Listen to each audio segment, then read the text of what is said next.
Let's talk about Spider-Man No Way Home. This is going to be a full spoiler review. Full spoilers, I cannot possibly warn you enough. We're going to talk about everything from the beginning to the end, to ramifications, to comic book influences, to movie influences, to how this reshapes everything. I've given you about 20 seconds worth of warning to get out of here because this is full spoilers and this is a movie that is elevated so much by it not being revealed in the marketing. A lot is in the marketing, a lot of magic is in the marketing, but they were brilliant, and I'm so appreciative of some of the things they held close to the vest, especially in the third act. This movie is a triumph of spider cinema, and I don't want you to be ruined for my review.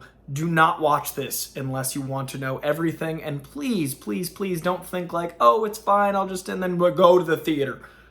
Don't watch this until you've seen it, please and thank you. Okay, no more warnings. This is not only the movie that dethroned Into the Spider-Verse as my very favorite bit of Spider-Man media in non-comic book form. This is the movie that dethroned The Winter Soldier as my favorite Marvel comic book film. This is everything I've ever wanted in a Spider-Man movie, and it does it with style and grace and fluidity, and it manages to be a story of 3 Spider-Men and 4 villains that never feels bloated, never feels contrived, and never feels like it doesn't give due diligence to each of those 7 very important, very iconic characters. It does that with a mix of trusting its audience, but also using prior films to build to one story. This isn't Spider-Man 3. This isn't even Tom Holland Spider-Man 6 with Civil War, Infinity War, Endgame, and these 3 movies. This is Spider-Man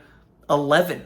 This is the 3 Tobys, the 2 Andrews, the 6 Tom films, all beautifully put into one original Spider-Man story. This isn't the Sinister Six that I and a lot of people thought it was going to be. This isn't a Doctor Strange multiverse story that happens to have Spider-Man in it. This is an original Spider-Man story that is somehow a prequel, a sequel, a reboot, and most of all, an origin for Tom Holland's Spider-Man in the MCU.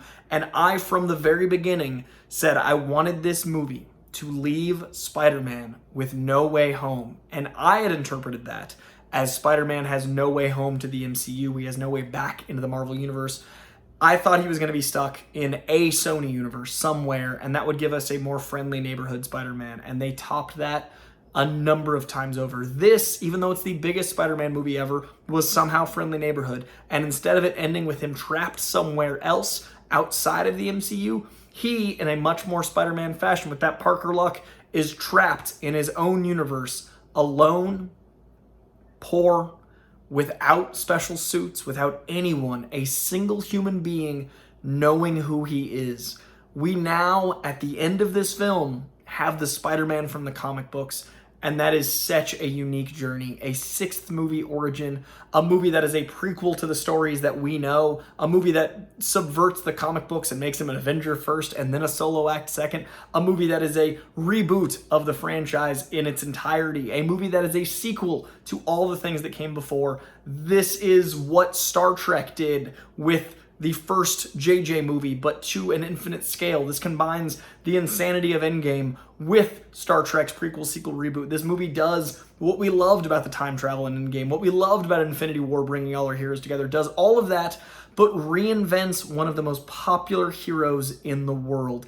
It is one thing to take B and C list characters and elevate them to A-list status. That is the beauty of the Marvel Cinematic Universe. That is not an insult to Captain America, Iron Man, and Thor. Those were characters that stayed at Marvel because Fox and Sony and those people didn't buy the characters, and then Marvel smartly was like, let's reinvent them, let's retune them, let's make something new from them, and then built a literal empire, a $9+ billion empire. It is another thing entirely to take one of the, I would argue, 3, maybe even number 1, most iconic characters in the world and elevate him to another status. This is bringing an A character to an A+.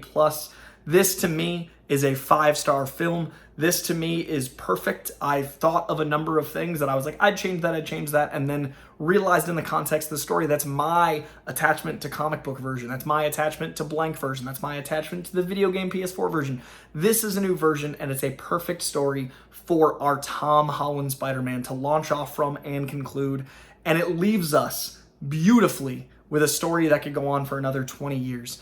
I've written some notes. That is my overall logline spiel. I wanted to give 5 minutes without looking at these notes, but this was also a video that I was going to drop Monday and edit this. I was going to make it with graphics. I was going to do all sorts of panache, but I'm actually going to the Matrix premiere, so it would have to wait until like Tuesday, and instead I'm going to drop this over the weekend because so many of you have asked me for a spoiler review, and that means the world. The amount of friends that have called, the amount of family that has called, the amount of DMs I've gotten, the amount of people that want to know my spoiler thoughts, I wanted to get out there, and that means this is going to be a full stream of consciousness, and hopefully that's okay with y'all because I wanted to get these thoughts out there. So let's get into my notes about Spider-Man No Way Home, an A+ film.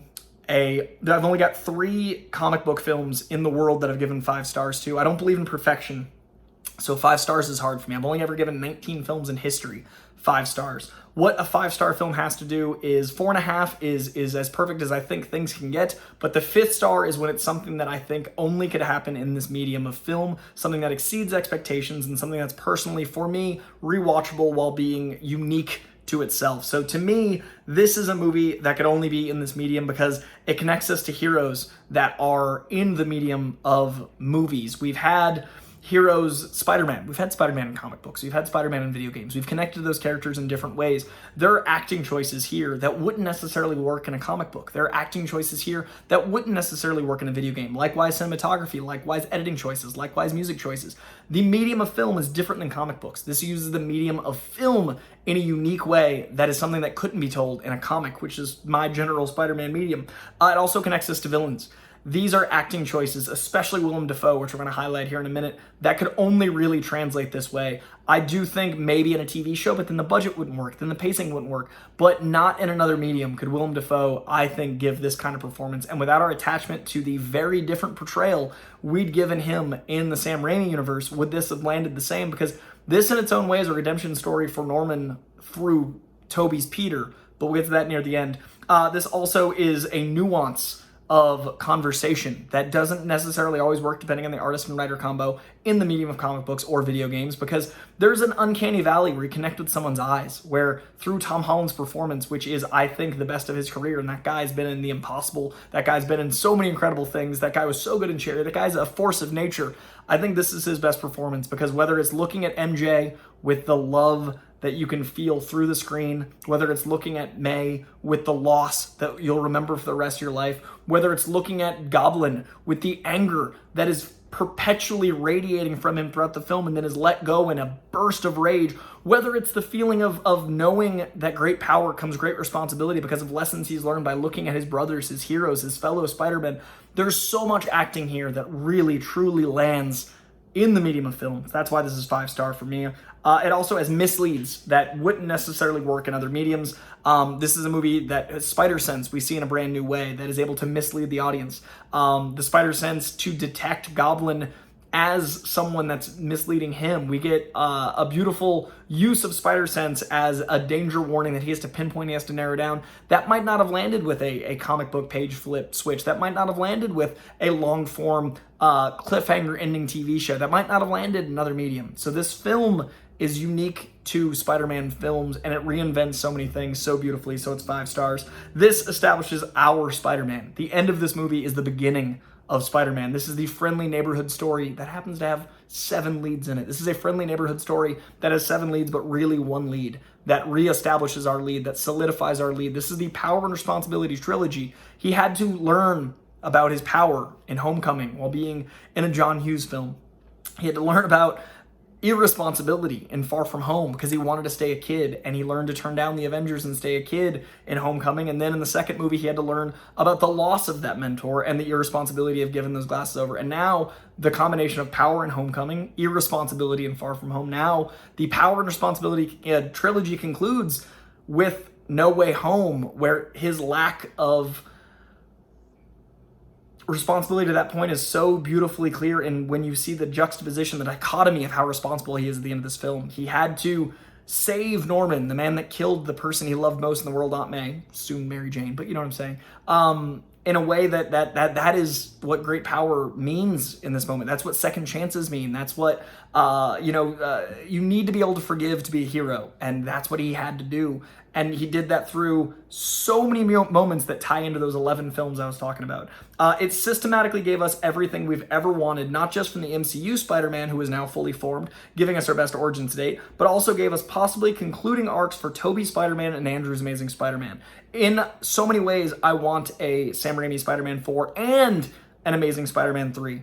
I love Andrew Garfield's Spider-Man. I want him to get his time to shine. We got a lot of that here. We got a beautiful continuation. We got to find out what happened with Tobey and MJ to a point that we'd never gotten before because we were going to get a fourth one. We found out how Andrew is holding on and that he turned to rage and he had a beautiful redemption moment. There's so much we glean from this film that is a sequel to sets of trilogies. This is the third of 3 films in so many ways. We're not going to talk about Spider-Man 3, but you know what I'm saying. We get conclusions, as in third acts of 3 sets of films in so many beautiful ways. Andrew, Tobey, and Tom are 3 different Spider-Men. The thing I love about this film is that them side by side worried me if it was going to happen, that the difference in them would be like, which one feels like Spider-Man? Spider-Man's archetypal. Spider-Man is a character that is your interpretation of the character. He's a character on the page.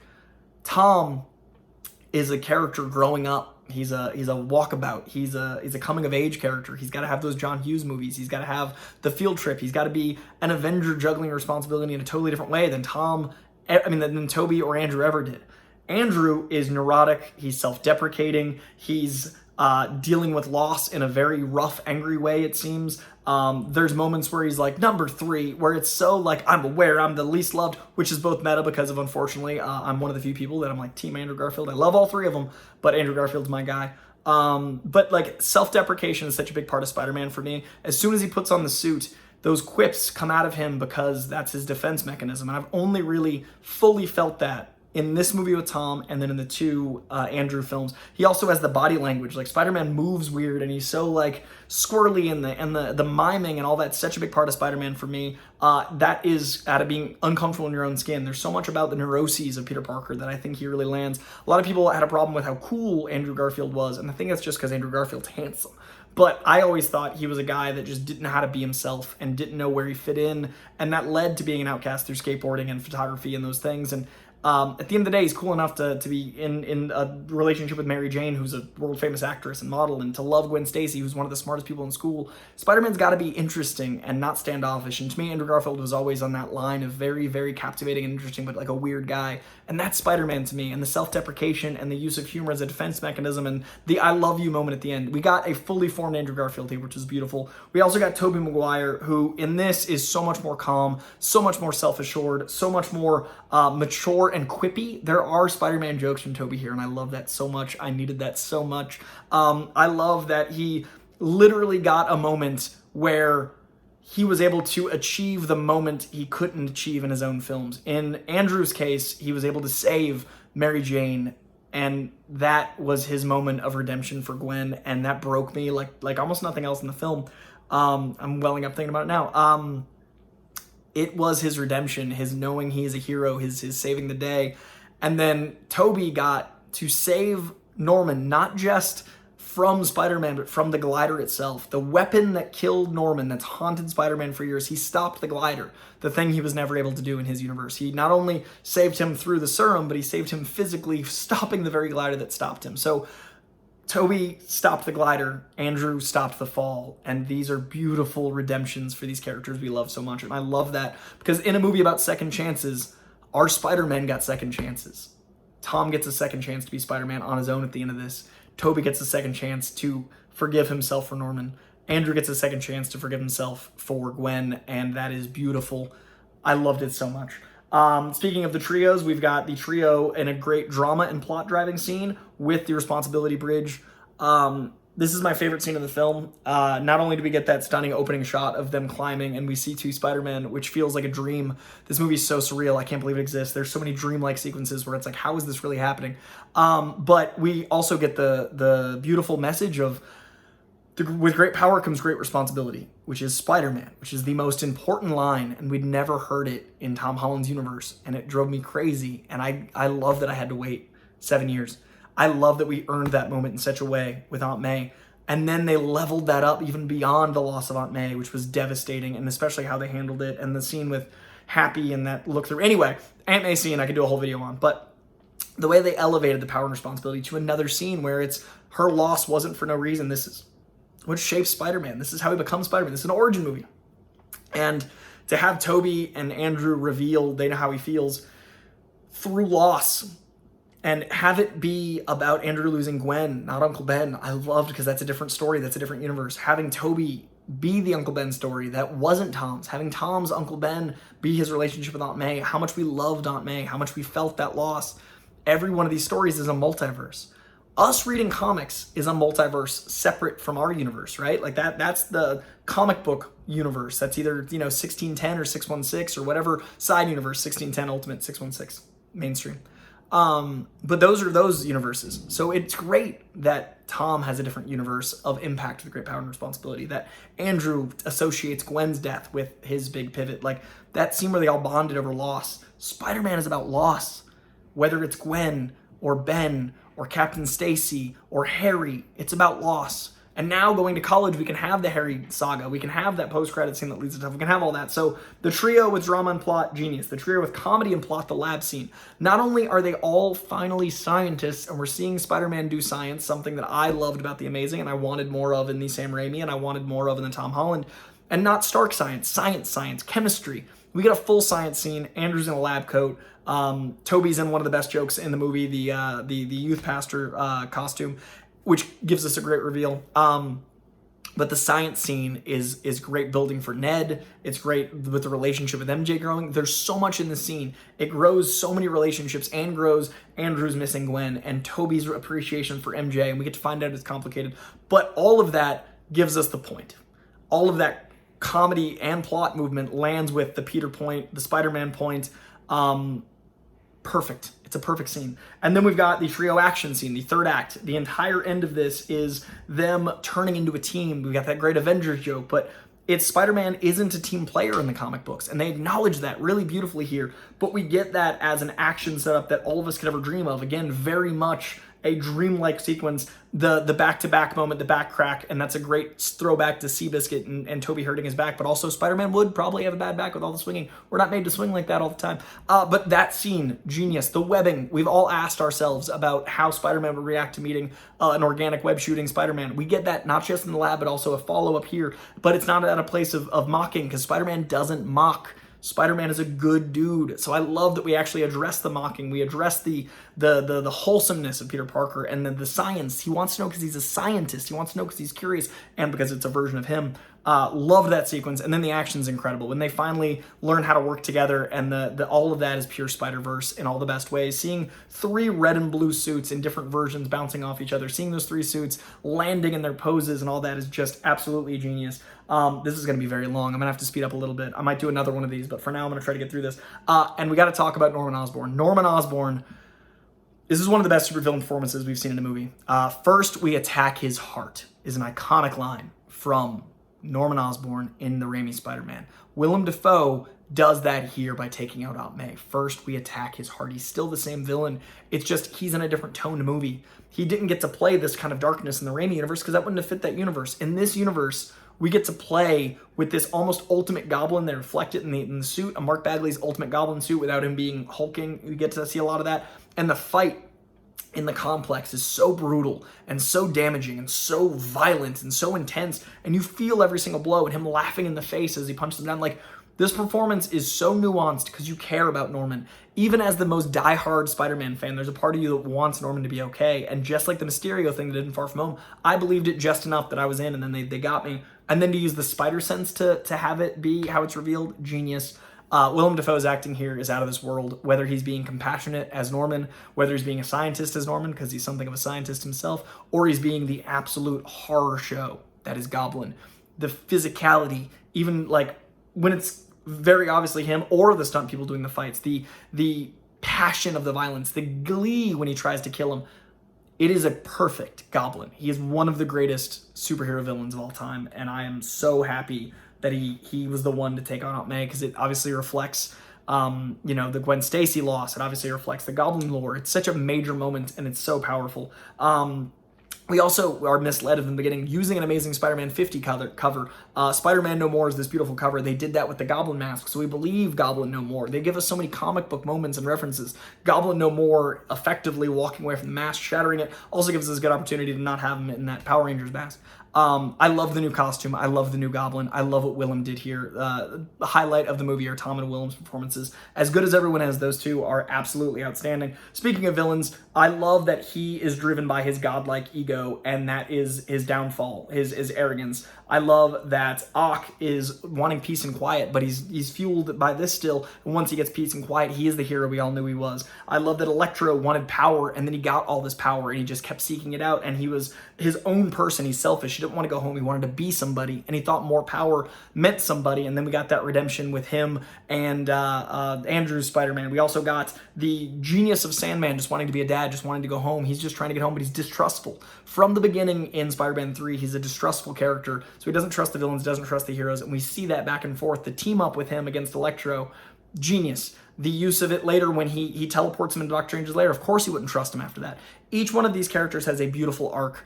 I think Electro gets a lot of really good time to redeem himself. I think Lizard is absolutely awesome to see him turn back to Rhys Ifans because of using science and that redemption for Rhys. We got, 5 villains here. One turned into a hero. And we got great arcs for all of them because we've already invested the 2 hours in them in each of their own movies. Absolutely genius work. I love the writing. I love the directing. I love the action with all these. It is absolutely incredible. And again, all about second chances, all about redemption, all about responsibility, which is Spider-Man. We lost May in such a beautiful way, but we got that brilliant line. The MJ romance. You can tell Tom Holland is so in love with Zendaya, and you can tell that Peter Parker is so in love with MJ.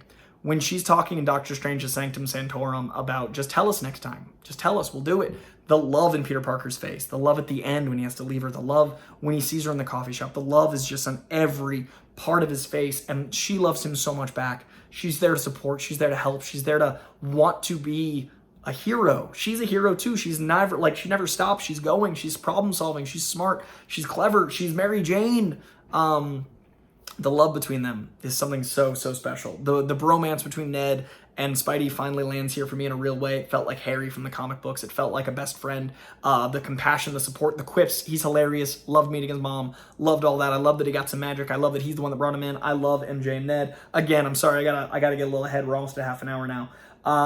It is amazing. I also love the wonder if there's other Ned leads moment. After Green Goblin says he's from the multiverse, then Ned looks up other Neds because other Neds are Hobgoblin at times, which is amazing. Also, Spidey's in my lap, so my cat's name is Spidey Cat, and this guy has been in my lap this whole time. So all apologies if I'm shifting around because I got a beautiful boy, beautiful handsome cat in my lap.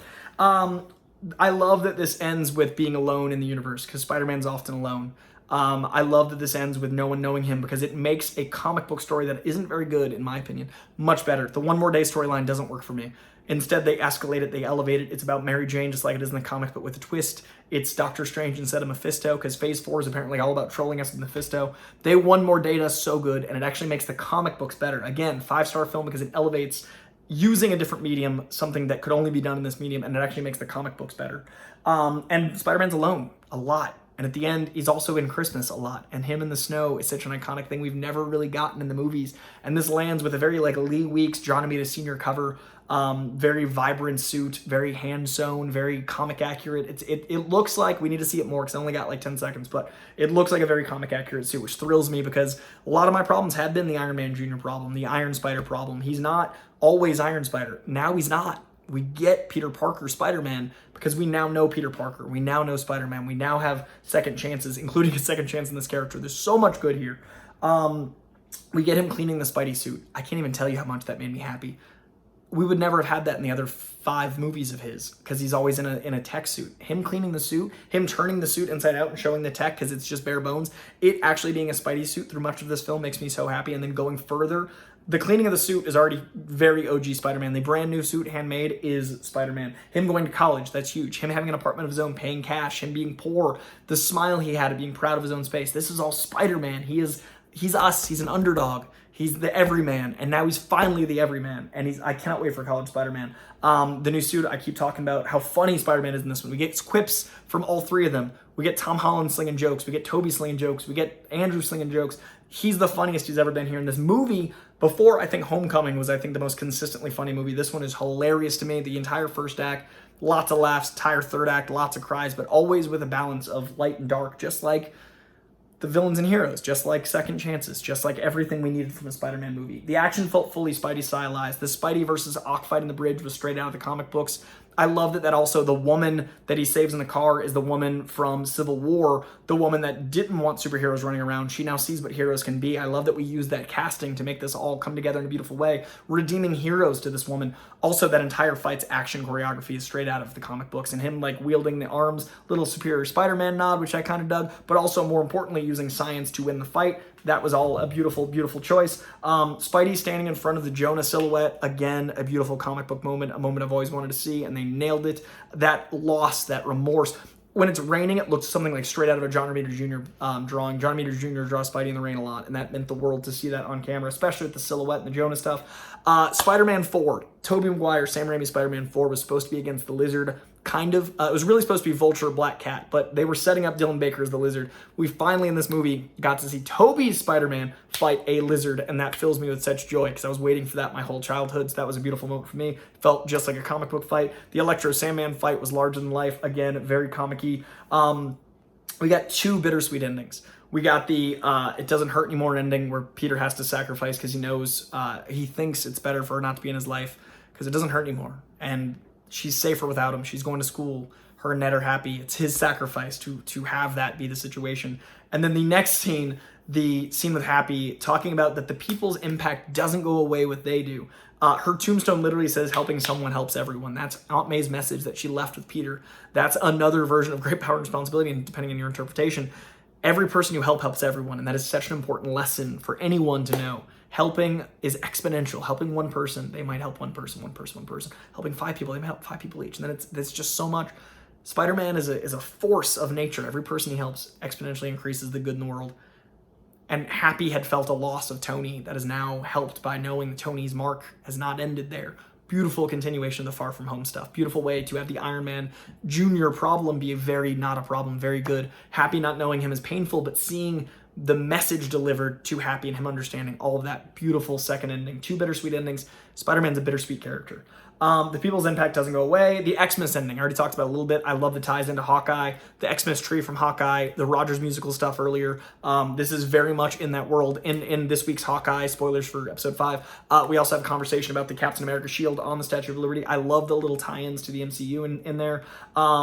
I love all the science. We've got the Andrew in the lab coat. We've got all the chemistry going on. I love the Avengers reference. I love the point. I love Jonah as the antagonist. I said Rain, John Romita Jr. I love the Miles line from Jamie Foxx talking about a kid from Queens helping out poor people. I love that we're teasing Miles because he's coming inevitably, and I love Miles Morales, and I honestly hope he's in the Andrew universe because I want an older character mentorship. Tom feels like he'd only be a couple years older than Miles. I would love Ultimate Spider-Man, which to me, Ultimate Spider-Man is Andrew Garfield, especially his big head.